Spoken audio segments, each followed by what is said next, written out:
जानिए क्यों सुनते हैं मृत्यु के बाद गरुड़ पुराण और किस प्रकार होता है उस आत्मा का पुनर्जन्म। जानिए क्यों सुनते हैं मृत्यु के बाद गरुड़ पुराण। सनातन धर्म में जब किसी के घर में किसी की मृत्यु हो जाती है तो 13 दिन तक गरुड़ पुराण का पाठ रखा जाता है।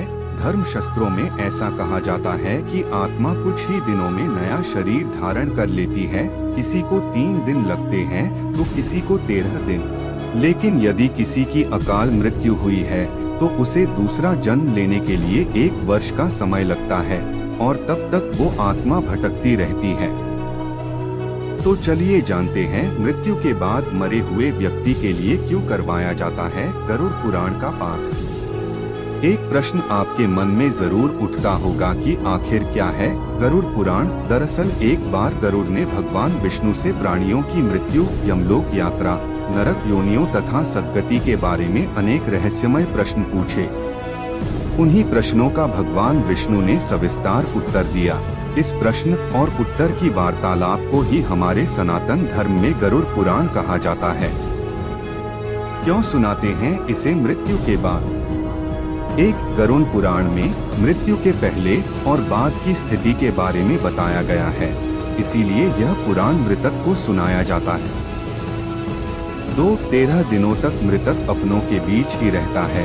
इस दौरान गरुड़ पुराण का पाठ रखने से वह स्वर्ग, नरक गति, सद्गति, अधोगति, दुर्गति आदि तरह की गतियों के बारे में जान लेता है। 3 आगे की यात्रा में उसे किन किन बातों का सामना करना पड़ेगा, कौन से लोक में उसका गमन हो सकता है, यह सभी वह गरुड़ पुराण सुनकर जान लेता है। 4 जब मृत्यु के उपरांत घर में गरुड़ पुराण का पाठ होता है तो इस बहाने मृतक के परिजन यह जान लेते हैं कि बुराई क्या है और सद्गति किस तरह के कर्मों से मिलती है, ताकि मृतक और उसके परिजन दोनों ही यह भलीभांति जान लें कि उच्च लोक की यात्रा करने के लिए कौन से कर्म करना चाहिए। 5 गरुड़ पुराण हमें सत्कर्मों के लिए प्रेरित करता है। सत्कर्म और सुमति से ही सद्गति और मुक्ति मिलती है। 6 गरुड़ पुराण में व्यक्ति के कर्मों के आधार पर दंड स्वरूप मिलने वाले विभिन्न नरकों के बारे में बताया गया है। गरुड़ पुराण के अनुसार कौन सी चीजें व्यक्ति को सद्गति की ओर ले जाती हैं, इस बात का उत्तर भगवान विष्णु ने दिया है। 7 गरुड़ पुराण में हमारे जीवन को लेकर कई गूढ़ बातें बताई गई है, जिनके बारे में व्यक्ति को जरूर जानना चाहिए। आत्मज्ञान का विवेचन ही गरुड़ पुराण का मुख्य विषय है।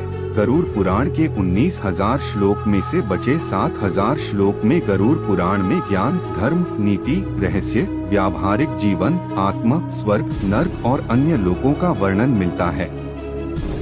8 इसमें भक्ति, ज्ञान, वैराग्य, सदाचार, निष्काम कर्म की महिमा के साथ यज्ञ, दान, तप, तीर्थ आदि शुभ कर्मों में सर्वसाधारण को प्रवृत्त करने के लिए अनेक लौकिक और पारलौकिक फलों का वर्णन किया गया है। यह सभी बातें मृतक और उसके परिजन जानकर अपने जीवन को सुंदर बना सकते हैं। 9 इसके अतिरिक्त इसमें आयुर्वेद, नीतिसार आदि विषयों के वर्णन के साथ मृत जीव के अंतिम समय में किए जाने वाले कृत्यों का विस्तार से निरूपण किया गया है।